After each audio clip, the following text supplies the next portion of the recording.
The night over Egypt is unlike any other place on earth. Imagine yourself standing at the edge of the Nile as the desert winds settle into stillness.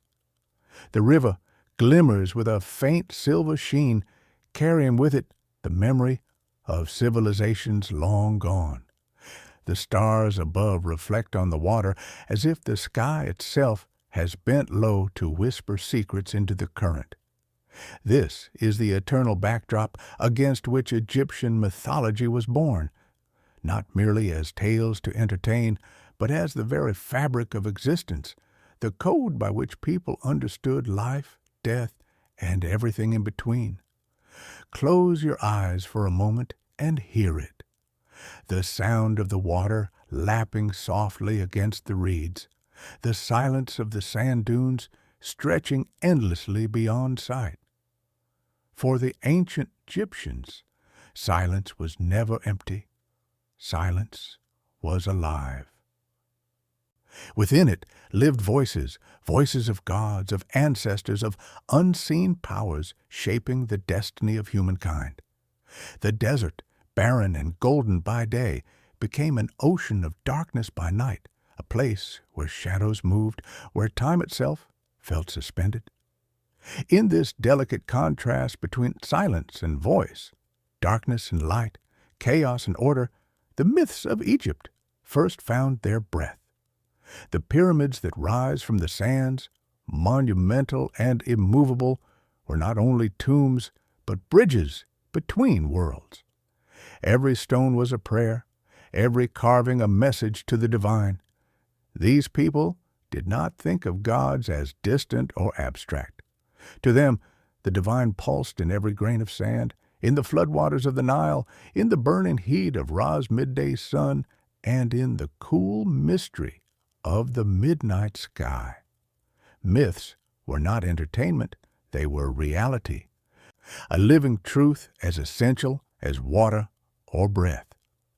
And so, when we speak of Egyptian mythology, we are not reciting a dead tradition. We are stepping into the same river the ancients stepped into, hearing the same wind they heard, and sensing the same eternal presence hovering between the stars and the sands. The Nile still flows, unchanged after thousands of years, and with it the whispers remain, faint, timeless, inviting us to listen. The ancient Egyptians believed that before the world began there was nothing but endless water, not the lively flowing water of the Nile that gave them bread and barley, but a dark, silent, infinite sea. They called it none. Imagine floating in that void, no stars, no sun, no moon, only black water stretching forever, heavy and suffocating. There was no land to walk upon, no breath to inhale, no sound to break the stillness. It was not merely emptiness, it was chaos itself. And yet, within that endless sea, something stirred. It was as if a hidden seed waited to crack open. From noon, the first being emerged. Atom, the self-created one, the great sun god. Alone, standing upon the primeval mound that rose from the waters, Atom looked around and saw only darkness pressing in.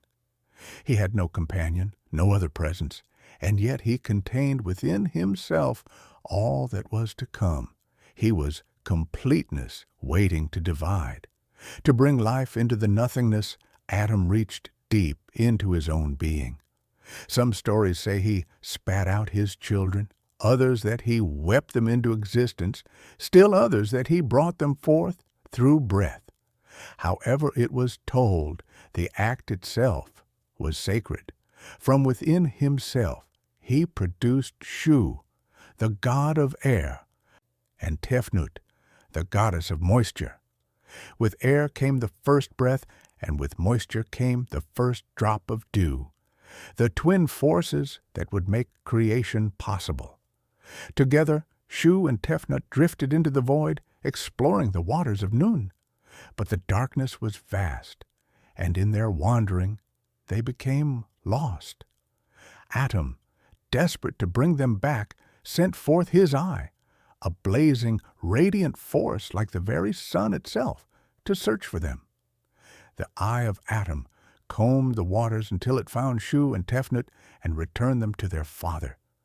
When they embraced once more, Atum wept tears of joy, and from those tears humanity was born. The Egyptians told this story not with the intention of charming their children, but to explain the most profound truth, that creation is born of loneliness, of yearning, of the desire to bring order out of solitude. Shu and Tefnut then brought forth Geb, the earth god, and Nut, the goddess of the sky. But they clung to each other so tightly that the world could not yet take shape. Their embrace was unbroken, earth pressed to sky, leaving no space for life. Atum, seeing this, commanded Shu to separate them. Shu lifted Nut high above his head, stretching her into the dome of the heavens, while Geb lay below as the fertile ground. Between them was space, the space in which all creatures, all rivers, all plants, and all humans could exist. This separation was not a gentle act, it was one of sorrow and necessity. Geb longed for Nut, and Nut longed for Geb, yet they could never be joined again except in fleeting moments, when the horizon glowed at dawn and dusk, when rain fell from the sky to kiss the earth, when stars twinkled like scattered jewels as reminders of her presence.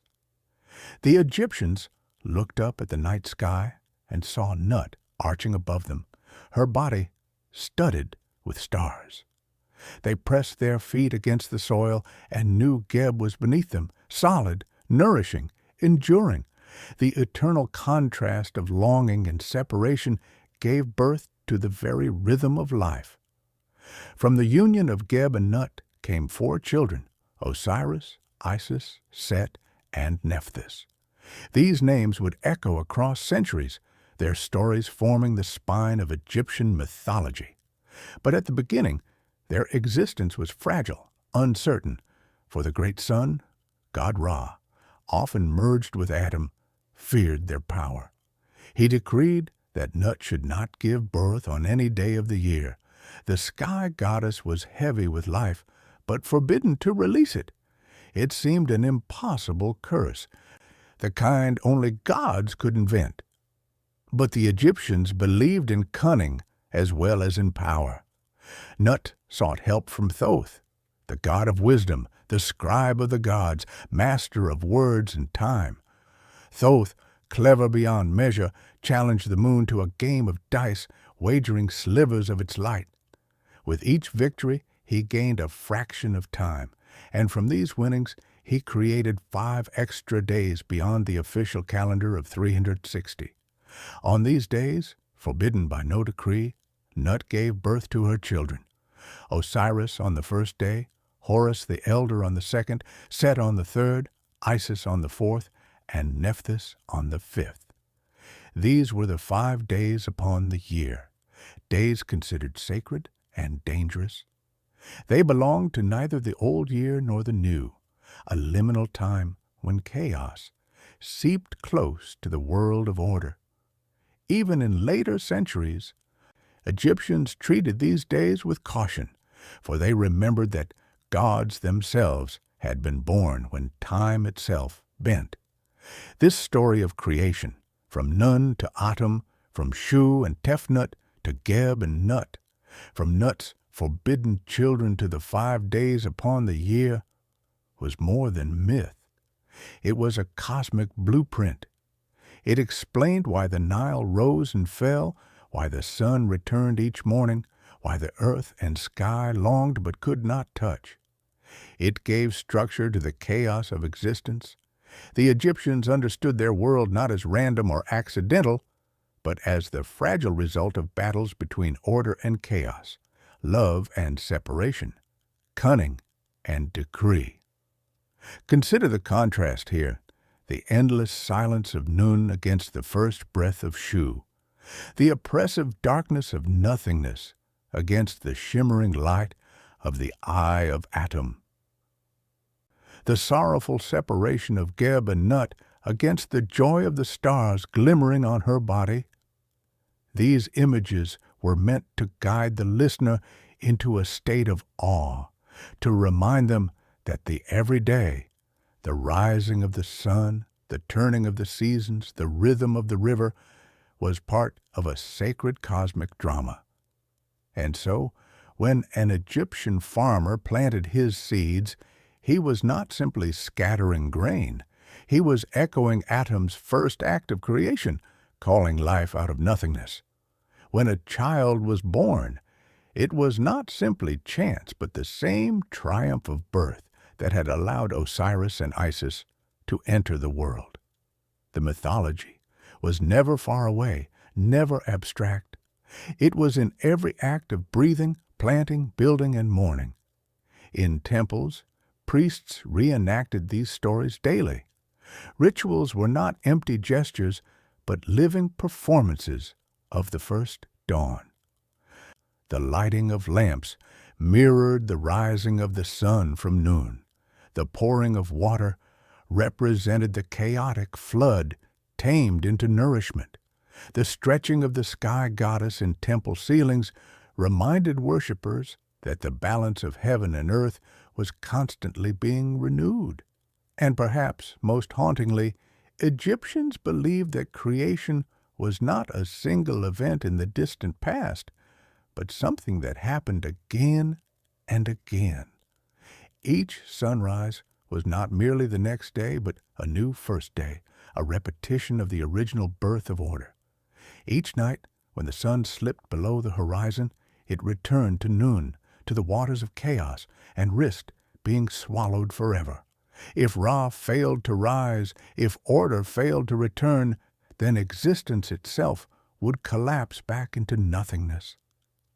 Every morning, when the first light appeared on the eastern horizon, it was not taken for granted. It was a miracle, a reminder that creation had triumphed once more.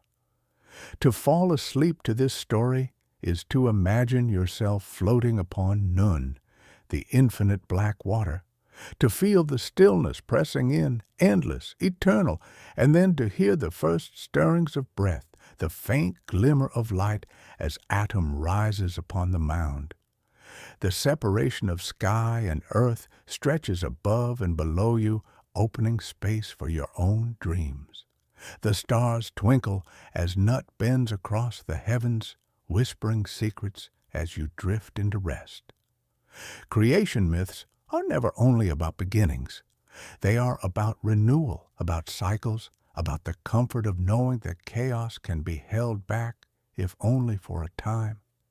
In this, the Egyptians were like us, searching for assurance, for meaning, for the promise that even in the darkest waters, a dawn will come.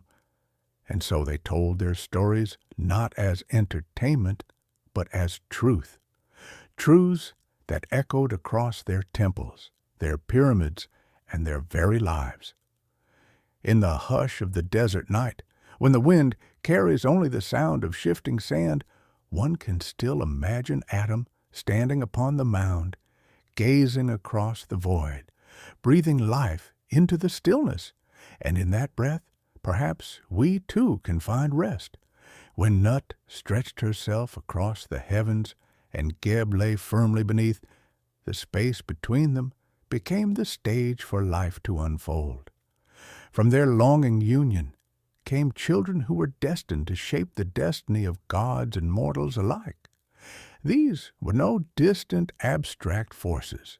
They were personalities, full of passions, flaws, and fire. The Egyptians believed that within these divine siblings lay the blueprint for human struggle itself. Light and shadow were not simply forces of nature. They were embodied in the gods themselves. The first of these children was Osiris, destined to be king. He was noble, wise, and just, the kind of ruler who brought peace wherever his feet touched the earth. His reign, it was said, taught men how to farm, how to honor the gods, and how to live together in harmony. Osiris was not only a king of men, but a symbol of fertile renewal. Wherever the Nile rose and spread rich silt across the banks, Egyptians saw the breath of Osiris in the green shoots of barley and wheat. His very being was a hymn to life. Beside him stood Isis, his sister and his queen. If Osiris was the symbol of life's abundance, Isis was the heart that kept it alive. She embodied devotion, cunning, and love that could outlast death itself. She was called the Great of Magic, for no force was beyond her reach when she bent her will toward it. The people of Egypt saw in her not merely a goddess, but the mother, the healer, the protector they longed for in their own lives. But not all siblings were born for harmony. Into this divine family came Set, brother to Osiris, a god of storm and violence, of deserts and droughts. His form was strange, depicted with the head of a mysterious beast, neither donkey nor jackal, but something unsettlingly unique, as if chaos itself refused to take a familiar shape. Where Osiris represented the life-giving waters, Set embodied the harsh red desert, where nothing grew and only the strong survived. His storms could strip the land bare. His jealousy burned hotter than the sun. And then there was Nephthys, the quieter sister, goddess of dusk, of morning, and of the shadowed threshold between life and death. While Isis shone with the brilliance of dawn, Nephthys glowed like twilight, subtle, sorrowful, and gentle. She was not adored as widely as her radiant sister, yet her presence was essential. For without dusk, there could be no dawn. Without shadow, no light. This family, born of earth and sky, mirrored the conflicts of every human household. Love and loyalty sat beside jealousy and rivalry. Order strained against chaos, just as the Nile's flood brought both life and destruction. And at the heart of it all lay Osiris and Set, brothers bound by blood, yet destined for enmity. Egyptians told these stories not as idle tales, but as reflections of their own lives. Every sibling rivalry, every clash of inheritance, every grief of family loss was already written in the stars, in the lives of the gods themselves. It was comforting and haunting at once. Their struggles were not theirs alone, but echoes of eternal patterns. Imagine yourself now in an ancient Egyptian temple, the air thick with incense, walls glowing with lamplight. Priests chant the lineage of gods, their voices rising and falling like the Nile. The carvings on the wall show Osiris seated on a throne, Isis at his side, Set lurking with spear in hand, Nephthys standing watch in quiet sorrow. You, a worshipper, listen and understand that what happens in your own family, the love, the betrayal, the grief, is part of this divine story. It softens the pain, gives it meaning. The myth of this divine family carries a deep contrast that Egyptians leaned on for wisdom. Osiris, the green fields, the gentle flood, the breath of renewal. Set, the red desert, the raging storm, the howl of destruction.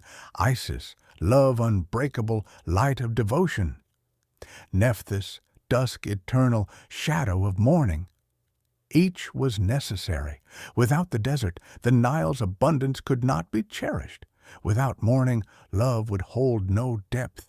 Without rivalry, justice could not triumph. And so the Egyptians drifted to sleep beneath Nut's star-spangled body, whispering prayers to Isis for protection, to Osiris for renewal, to Nephthys for comfort in grief. Even Set, feared though he was, received offerings, for chaos was never fully banished. It lurked always at the edge of order, necessary to remind mortals that balance is fragile, always to be tended, always at risk. The family of gods was more than myth. It was a mirror, polished in starlight and shadow. In their lives, Egyptians found their own. In their quarrels, they saw warnings, and in their endurance, they found comfort. The assurance that through love, through devotion, through ritual, even the fiercest storms could be endured. Osiris, eldest son of Geb and Nut, grew into the figure the Egyptians longed to see upon every throne, a king whose reign was not born from conquest, but from wisdom. They said he wore the white crown of Upper Egypt with dignity, his skin painted green to symbolize the fertile earth and the eternal renewal of life. Under his rule, men learned to plow the soil in rhythm with the Nile's flood, to press grapes for wine, to bake bread, and to honor the gods through ritual. His was not the reign of a tyrant, but of a teacher. With Isis as his queen, Osiris made Egypt bloom. She, radiant and cunning, taught women to weave cloth, to heal with herbs, and to sing the hymns that charmed both gods and spirits. Together, they created a kingdom where life thrived, and it was said that even the harsh desert seemed less cruel under their guidance. The people looked to Osiris and saw not only a ruler, but a promise. That order, Ma'at, could prevail over chaos. But in every tale of harmony lies the shadow of envy. Set, his brother, gazed upon Osiris's kingdom with a heart full of bitterness. Where Osiris brought green fields, Set saw only the desert he ruled. Where Osiris inspired love, Set felt only exclusion. The Egyptians believed that chaos was never far. It walked hand in hand with order, waiting for its moment to strike. The story tells us that Set's envy grew into a plan. He crafted a chest of exquisite beauty, measured to Osiris's exact size, inlaid with cedar, ebony, and gold. Then, at a great banquet, he brought it forth, declaring that whoever fit inside perfectly would claim it as a gift. One by one, the guests tried and failed. Laughter filled the hall, but when Osiris lay down, the chest closed around him like a lover's embrace. In that instant, Set and his allies slammed the lid shut, sealed it with molten lead, and hurled it into the Nile. The river that had carried Osiris's blessings now carried his coffin. It drifted away into the night, vanishing into the marshes. Egypt awoke the next morning to find its king gone, its harmony shattered. The story lingers in our minds because it touches on a fear still alive today. That peace, no matter how carefully built, can be undone in a single moment of betrayal. Isis, hearing of her husband's fate, was consumed with grief, but did not surrender to despair. She roamed the land disguised as a beggar, asking every villager, every fisherman, every reed cutter if they had seen the chest. Her sorrow filled the wind, her prayers whispered through the reeds, her tears mingled with the Nile. At last she found it, lodged in the trunk of a tamarisk tree on the shores of Byblos. The tree had grown around it, cradling the coffin as if nature itself sought to hide Osiris from harm. Isis worked her magic to retrieve the body, carrying her beloved home. She hid him in the marshes of the delta, thinking him safe. But Set, relentless in his cruelty, discovered the hiding place. In a frenzy of hatred, he tore Osiris's body into 14 pieces, scattering them across the land like seeds meant never to sprout again. This was chaos at its most brutal, not merely the death of a king, but the dismemberment of order itself. Yet Isis refused to yield. She wandered again, searching tirelessly, collecting each fragment of her husband's body. Nephthys, her sister, joined her in the search, and together they mourned as they gathered the broken parts. With gentle hands and sacred spells, Isis bound him together, wrapping him in linen, weaving her magic into every knot. It was not enough to restore him to life in the world of the living, but it was enough to give him eternity. Through her devotion, Osiris rose again, not as king of the earth, but as lord of the underworld. He became the ruler of the Duat, presiding over the dead with fairness and wisdom, judging souls as he once judged the disputes of men. To the Egyptians, his death was not merely a tragedy, but a transformation. He had died not once, but twice, first when sealed in the chest, then when torn to pieces. And yet, from that double death came a new existence, eternal and powerful. The myth of Osiris carried with it profound meaning. It explained why the Nile's floodwaters receded and returned, why crops withered and then sprouted again. Each cycle of death and renewal echoed Osiris's fate. Each funeral procession in Egypt was a mirror of his dismemberment and restoration, and each hope of eternal life rested on the belief that just as Isis restored her husband, so too could the gods restore the faithful after death. The contrast in this story is sharp. Life's abundance against sudden betrayal, harmony against destruction, love's devotion against chaos's cruelty. Osiris was no longer simply a god of kingship. He became the eternal symbol of rebirth. Where Set destroyed, Isis rebuilt.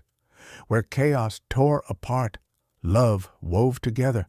The Egyptians listened to this story in temples, in homes, in funerary rites, and felt its truth within their own lives. As you drift now into the rhythm of their tale, imagine the Nile's current carrying that golden chest, its surface dark beneath the stars. Picture Isis, searching through the reeds, her footsteps soft, her hands trembling with hope. Hear the silence of the desert, broken only by her voice calling out to Osiris. And then feel the weight of grief as the body is found in pieces, scattered like broken dreams. Yet let the calm return with the image of Isis binding him once more, her devotion stronger than the cruelty of fate. Osiris, the king who died twice, reminds us that no ending is ever final. Death is not destruction, but passage, a doorway into another realm where judgment and renewal await.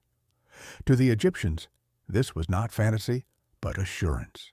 Their tombs, their rituals, their very pyramids were built on the promise that Osiris's path would also be theirs, that even in the darkness of the Duat, light could be found again. If Osiris became the king who died twice, then Isis was the queen who refused to let death be the end. To the Egyptians, she was not only the sister wife of Osiris, but the very embodiment of love, devotion, and unyielding will. Her name was spoken with reverence by farmers in the fields, mothers in their homes, and priests in their temples. Isis was the goddess who listened, who acted, who did not falter when hope seemed gone. When Osiris was torn to pieces, it was Isis who set out to gather him back. Across the marshes and deserts she wandered, her tears soaking the earth, her incantations whispered to the night air. The Egyptians believed those tears caused the Nile to swell, turning grief into life-giving flood. Every act of her mourning carried a cosmic weight, sorrow transformed into nourishment for the living. But Isis was not only a mourner, she was a sorceress. She knew words of power, secret names that bent reality itself. She spoke to the winds, commanded the waters, soothed the broken body of her husband. In temple hymns, she was praised as she who knows more than 1,000,000 men. No barrier of the underworld, no decree of the gods could silence her voice. It was through her magic that Osiris rose again, bound in linen, reborn not as a mortal king, but as lord of the afterlife. Yet Isis's devotion did not stop there. Longing for a future beyond grief, she transformed into a bird, hovering above Osiris's restored body, fanning him with her wings. In that sacred moment, she conceived a child, Horus, the falcon-headed heir who would one day challenge Set for the throne. To the Egyptians, this was not just myth, but a promise that love, even when scarred by death, could give birth to renewal. Isis also became the protector of children and mothers. Women prayed to her during childbirth, calling on her strength to guide them through pain into new life. Sailors invoked her name for safe passage, believing her wings could calm stormy waters. Even kings carved her image on temple walls, acknowledging that their crowns rested on her unseen blessing. The contrast she embodied was profound: grief and love, mourning and magic, despair and renewal. She was never only one thing. She was both mother and widow, both healer and sorceress, both tender and fierce. In Isis, Egyptians saw a reflection of their own struggles, the aching balance between loss and hope. As you listen now, picture her walking through reeds, her hands brushing aside stalks heavy with dew, her eyes red with tears, yet burning with determination. Imagine her kneeling beside the broken body of Osiris, whispering words that bind not only flesh, but the very fabric of existence, and then see her rise as a hawk, wings spread against the desert sky, carrying within her the spark of a new dawn. For the Egyptians, Isis was not only a goddess of myth, she was the assurance that love endures, that devotion transforms, that even in the face of death's silence, there remains a voice strong enough to call life back into being. When Isis conceived Horus, it was not merely the birth of a child, but the planting of a destiny. Osiris had fallen, Set had claimed power, and Egypt was plunged into imbalance. The Nile still rose, the sun still burned, yet the harmony of the land was fractured. For the Egyptians, this struggle was not just divine theater, it was the eternal drama of justice against chaos. Horus, born in secrecy, grew up hidden in the marshes of the delta. Isis nursed him in quiet reed huts, shielding him from Set's wrath. Every cry of the infant risked discovery, every rustle of the reeds threatened betrayal. Yet Isis endured, whispering spells over her son, calling on gods and spirits to protect him. She fashioned charms against snake bites, against scorpion stings, against fevers that threatened his fragile body. Horus was not only her child, but Egypt's hope embodied in flesh. When he came of age, Horus stepped forth to claim what was his, the throne of Egypt. Yet Set, his uncle, would not relinquish it. The conflict between them did not unfold in a single battle, but in a long series of contests, trials, and judgments that stretched across the heavens and the earth. In the great court of the gods, both Horus and Set stood before Ra and the divine council. Each claimed the right to rule. Horus, as son of Osiris, declared inheritance. Set, as the strong, insisted on might. What followed was a cosmic lawsuit, a trial unlike any human had ever known. The gods debated for years, weighing loyalty against strength, law against chaos. To prove themselves, the rivals engaged in contests that ranged from the bizarre to the brutal. They raced in boats, Horus in a vessel of wood, Set in one of stone. The stone boat sank, but Set transformed himself into a mighty hippopotamus. Dragging Horus beneath the waters, for days they fought in the depths, until Isis intervened, casting a harpoon into Set's hide. Yet compassion clouded her hand. Seeing her brother's pain, she loosened her grip. Horus, enraged at her mercy, struck his own mother, cutting off her head, though Thoth, wise and patient, later restored it with the head of a cow. The struggle did not end there. In another tale, Set attempted to humiliate Horus by asserting dominance, but Horus, cunning as his mother, turned the trick back upon him. Their quarrels grew so bitter that they scarred each other. Horus lost an eye. Set's body was marked by wounds. Each wound was symbolic, not merely physical. Horus's eye, torn out and later restored by Thoth, became the Eye of Horus, a symbol of healing, protection, and wholeness. Egyptians painted it on tombs, amulets, and ships, believing it warded off evil and restored balance. Set, though defeated again and again, refused to yield. His chaos was relentless. He was the storm that kept returning, the desert wind that never ceased. Yet Horus embodied perseverance. Wounded, betrayed, even doubting his own gods, he pressed on. His fight was not simply for a crown, but for the survival of Ma'at, the order that held creation together. The gods themselves hesitated, torn between admiration for Set's strength and loyalty to Horus's birthright. Years passed in divine debate, until at last Ra and the council ruled in favor of Horus. Set, though not destroyed, was banished to the desert, consigned to the barren lands where chaos could be contained, but never eradicated. Horus took the throne, his father's crown upon his brow, his mother's magic in his veins. His victory was not merely his own, it was Egypt's. Every pharaoh thereafter was called the living Horus, their reigns justified as echoes of his triumph.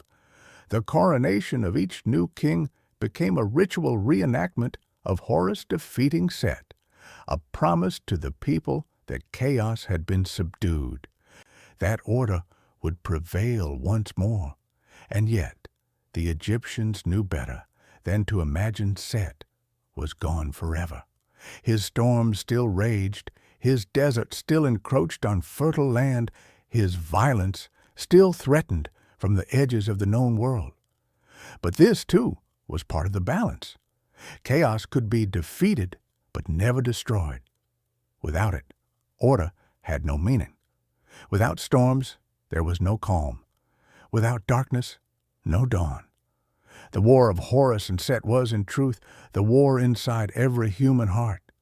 The struggle between justice and envy, patience and wrath, inheritance and usurpation, compassion and vengeance.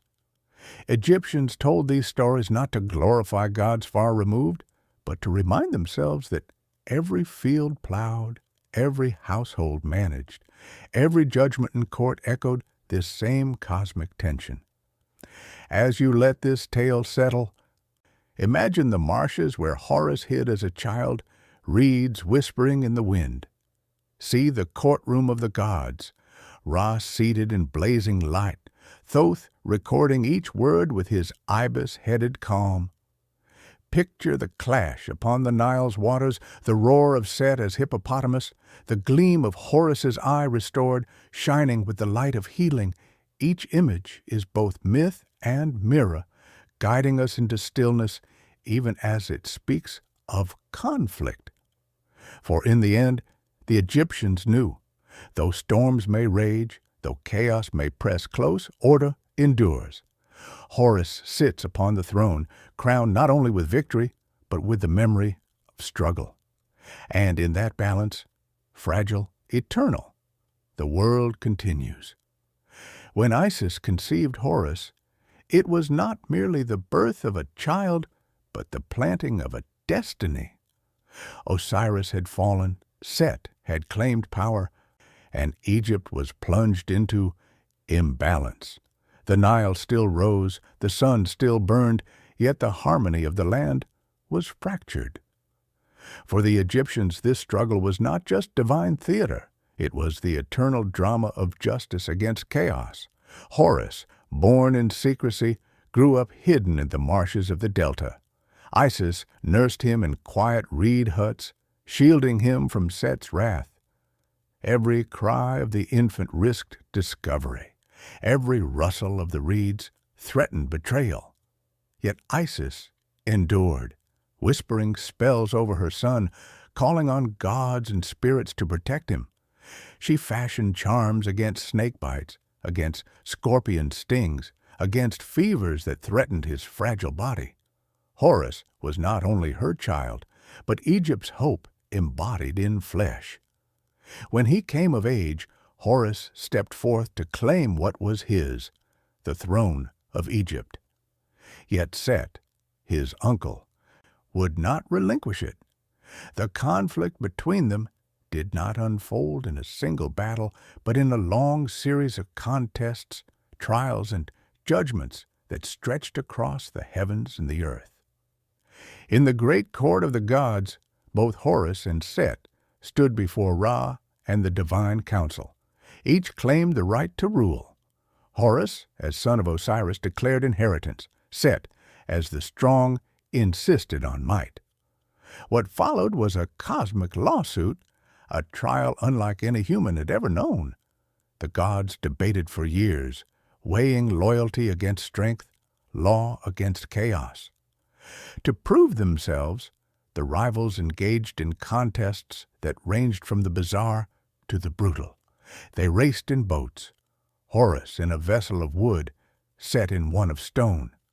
The stone boat sank, but Set transformed himself into a mighty hippopotamus, dragging Horus beneath the waters.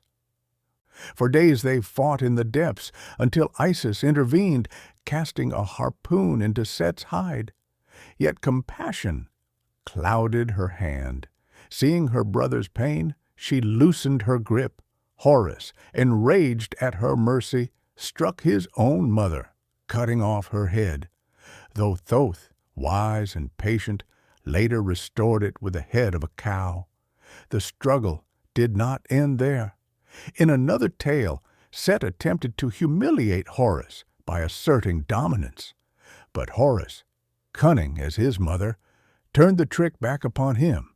Their quarrels grew so bitter that they scarred each other. Horus lost an eye. Set's body was marked by wounds. Each wound was symbolic, not merely physical. Horus's eye, torn out and later restored by Thoth, became the Eye of Horus, a symbol of healing, protection, and wholeness. Egyptians painted it on tombs, amulets, and ships, believing it warded off evil and restored balance. Set, though defeated again and again, refused to yield. His chaos was relentless. He was the storm that kept returning, the desert wind that never ceased. Yet Horus embodied perseverance. Wounded, betrayed, even doubting his own gods, he pressed on. His fight was not simply for a crown, but for the survival of Ma'at, the order that held creation together. The gods themselves hesitated, torn between admiration for Set's strength and loyalty to Horus's birthright. Years passed in divine debate, until at last Ra and the council ruled in favor of Horus. Set, though not destroyed, was banished to the desert, consigned to the barren lands where chaos could be contained but never eradicated. Horus took the throne, his father's crown upon his brow, his mother's magic in his veins. His victory was not merely his own, it was Egypt's. Every pharaoh thereafter was called the living Horus, their reigns justified as echoes of his triumph. The coronation of each new king became a ritual reenactment of Horus defeating Set, a promise to the people that chaos had been subdued, that order would prevail once more. And yet, The Egyptians knew better than to imagine Set was gone forever. His storms still raged, his desert still encroached on fertile land, his violence still threatened from the edges of the known world. But this, too, was part of the balance. Chaos could be defeated, but never destroyed. Without it, order had no meaning. Without storms, there was no calm. Without darkness, no dawn. The war of Horus and Set was, in truth, the war inside every human heart. The struggle between justice and envy, patience and wrath, inheritance and usurpation, compassion and vengeance. Egyptians told these stories not to glorify gods far removed, but to remind themselves that every field plowed, every household managed, every judgment in court echoed this same cosmic tension.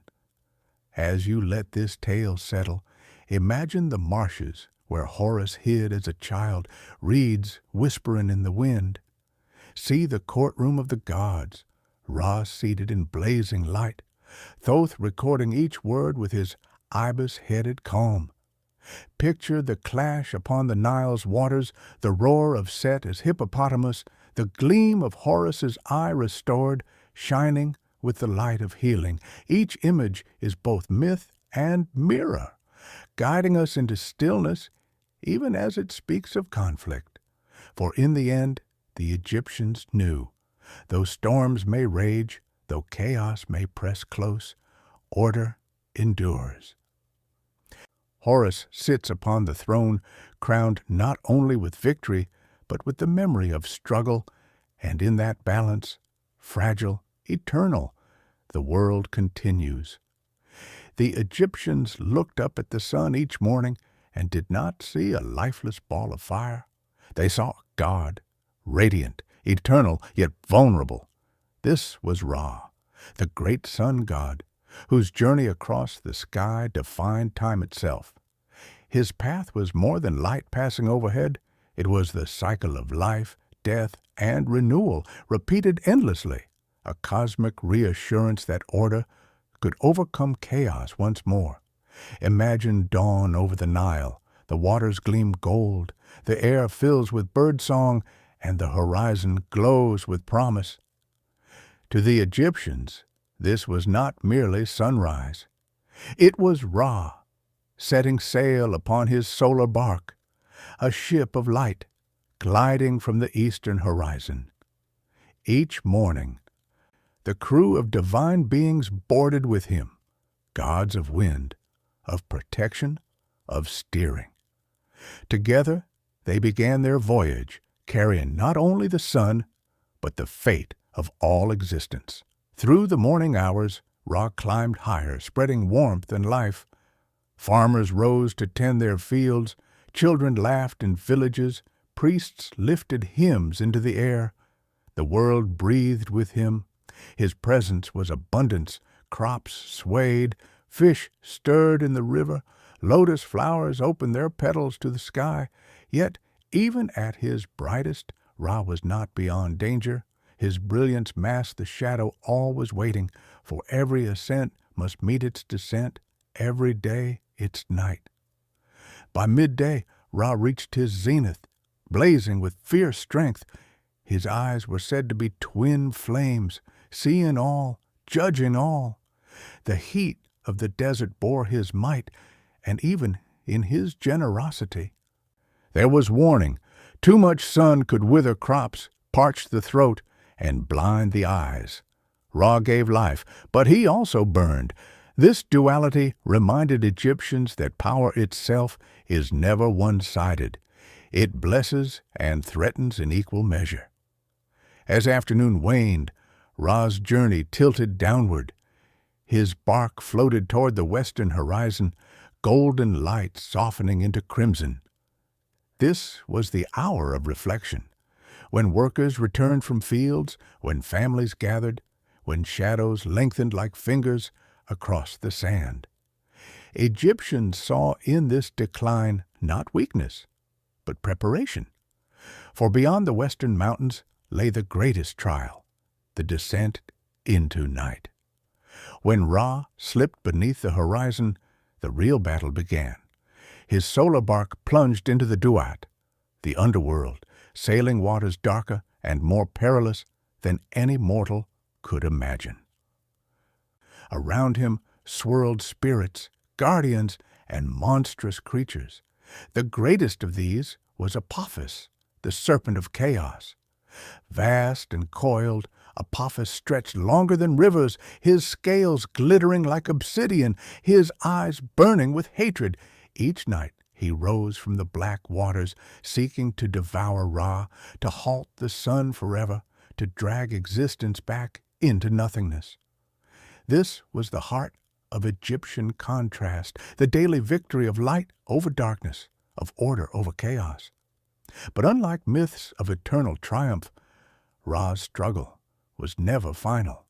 Apophis could not be destroyed, only resisted. Each night he returned, jaws gaping, coils thrashing against the solar bark. And each night Ra and his crew fought back, striking with divine harpoons, chanting protective spells, summoning fire to pierce the serpent's hide. The priests of Egypt reenacted this battle in their temples, hurling curses at wax effigies of Apophis, burning them, stabbing them, drowning them, rituals meant to aid Ra in his cosmic struggle. Picture the scene, the bark gliding across black waters, torches flickering against the void, the serpent rising with a hiss like thunder. The gods brace themselves, the air vibrates with incantations. Ra stands firm at the helm. In the silence of night, the universe itself hangs in balance.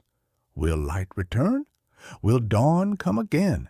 The Egyptians never doubted, for just when the serpent seemed poised to swallow the sun, Ra's defenders struck true. Apophis recoiled, wounded but not slain, sinking back into the depths to wait for the next night. The bark, though scarred, pressed onward through the underworld. It passed through caverns and gates, past watchful demons and rivers of flame, until at last the eastern horizon glimmered faintly. The first blush of dawn rose like a promise kept, and Ra emerged once more into the sky, victorious again, for now. This endless cycle shaped how Egyptians viewed not only the cosmos, but their own lives. Every hardship was a night voyage, every victory a dawn. They knew that chaos could never be banished, that struggles return as surely as the serpent each night. But they also knew that resilience, ritual, and faith could bring the sun back, could make the world bloom again with light. Pharaohs, too, were bound to this cycle. They claimed to be the earthly manifestation of Ra, their rule the continuation of his daily victory. Coronations, festivals, and temple rites aligned with the sun's movement.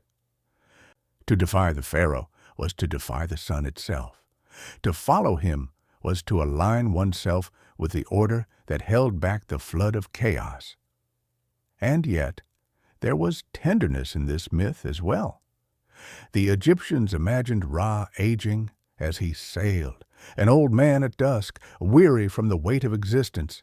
His bark trembled under assault, his crew strained at their oars. But each dawn he was reborn anew, a child once more, rising with fresh strength. In this cycle they found comfort. Even age and decline were not endings, but preludes to renewal. Death itself was only a stage in the eternal voyage. As you rest now, imagine yourself aboard that solar bark. The wood creaks softly beneath your feet. The black waters stretch infinitely around you. The serpent stirs, but you are not afraid. You hear the chants of the gods, the clash of weapons, the steady breath of Ra at the helm. Then faintly the sky ahead begins to glow. A line of gold edges the horizon. The serpent sinks, the shadows recede, and warmth touches your face. Dawn has come again. Order has triumphed once more. The Egyptians told this story not to frighten, but to reassure. It was a lullaby written in fire and shadow, that no matter how long the night, no matter how fierce the storm of chaos, the sun will rise, light will return, life will continue. And so each morning, as lotus flowers opened on the Nile, as fishermen cast their nets, as farmers stepped barefoot into wet soil, they looked eastward and whispered thanks. For Ra had kept his promise, had survived the voyage, had steered creation safely through the abyss of night, and they knew he would do it again and again, forever. For the Egyptians, myth was never distant. It was not locked in books or whispered only in festivals. It was etched into stone, painted on temple walls, and lived through the rule of kings. Their world was a seamless blend of divine and mortal, and at the heart of it stood the pharaoh, the living Horus, son of Ra, chosen guardian of order. Step into the cool shadows of an Egyptian temple. The air is heavy with incense, the dim light broken only by shafts of sun falling through high windows. Columns rise like trees, their surfaces carved with hieroglyphs that speak the stories of gods and men. On the ceilings, Nut stretches across the stone, her star-studded body arching overhead. On the floors, offerings are placed, bread, beer, flowers, and oils, to feed the gods who, though unseen, were believed to dwell in these sacred spaces. Every ritual here was more than ceremony. When priests lit lamps, they reenacted the first dawn. When they poured water, they symbolized the taming of Nun's chaos into life-giving flood. The slaying of effigies of Apophis was not symbolic play, but active participation in Ra's nightly battle. Egyptians did not watch mythology, they lived it. And above all stood the pharaoh, divine not by metaphor, but by essence. He was Horus reigning in life, destined to become Osiris in death. His crown bore the cobra of Wadjet, ready to strike against his enemies, his throne backed by centuries of divine legitimacy. Each coronation was a retelling of Horus's victory over Set, a promise that order had triumphed anew. The pharaoh's body was the axis where heaven and earth touched. The great temples, Karnak, Luxor, Philae, were not houses of worship as we imagine today, but engines of the cosmos. They sustained Ma'at, the balance of the universe. Priests sang hymns that echoed the songs of creation. Dancers moved like stars, circling the sky. Sacred barks were carried in festivals to mimic Ra's voyage across heaven. Time itself was renewed in these walls, as if each stone absorbed and radiated divine presence. Yet there was fragility too. Just as Horus fought Set, every pharaoh faced rebellion, famine, and storm. Kingship was a burden as much as a blessing, for if order faltered, the land withered. To rule was to bear the weight of creation itself. Egyptians revered their pharaohs not only in glory, but in the understanding that their struggles were cosmic mirrors. Every war, every decree, part of the eternal balance. The contrast here was stark. Stone temples enduring for millennia, yet human lives fleeting, gods eternal, yet pharaohs mortal. Myths timeless, yet rituals repeated daily to keep them alive. Egyptians understood this tension deeply. They knew that eternity was not passive. It had to be renewed, rebuilt, reenacted every day. As you picture these temples, imagine the coolness of stone beneath your fingers, the flicker of torchlight against painted walls, the low chant of priests filling the air. Hear the sound of a conch shell calling the gods. Smell the resin burning in golden bowls. You are not a visitor. You are part of the cycle, a participant in the binding of heaven and earth. For in Egypt there was no line between myth and life. The pharaoh was a living god, the temple a breathing cosmos, and the people, farmers, scribes, children, and kings alike, were threads in the great tapestry of creation. Night returns to the desert, and the Nile glimmers once more under a sky heavy with stars. The temples grow silent, their incense fading into the darkness. Yet in this silence, the stories do not end. They linger, like whispers carried by the wind over endless dunes, like footprints pressed into sand that never truly vanish. Egyptian mythology was never just about gods far removed. It was about us, about longing and love, betrayal and justice, death and renewal. Osiris taught that even in destruction there is rebirth. Isis showed that devotion can defy despair. Horus reminded that order must be fought for, not inherited without struggle. And Ra proved day after day that even the deepest night cannot smother the promise of dawn. Look upon the ruins of Egypt today, the broken columns, the weathered statues, the sand drifting over once sacred courts. To the eye, they are remnants of a vanished world. Yet to the imagination, they remain alive. Each hieroglyph carved in stone is a voice that has crossed thousands of years to speak still. Each pyramid is more than stone stacked skyward. It is a prayer and axis where eternity touched the earth. The contrast is striking. Civilizations rise and fall, yet myths endure. The empire of pharaohs collapsed. The language of hieroglyphs was forgotten for centuries. The desert swallowed cities whole. And yet, the gods of Egypt are still with us. Their names, Ra, Isis, Osiris, Horus, echo in our books, our art, our dreams. Myths do not die. They transform, waiting for us to remember them. Perhaps that is why these stories calm us still. To fall asleep to the tale of Egyptian mythology is to rest in the assurance that life is a cycle. Darkness is not an end, but a passage. Each sorrow carries the seed of renewal, each silence the whisper of return. The sands may shift, but beneath them lies a memory older than time.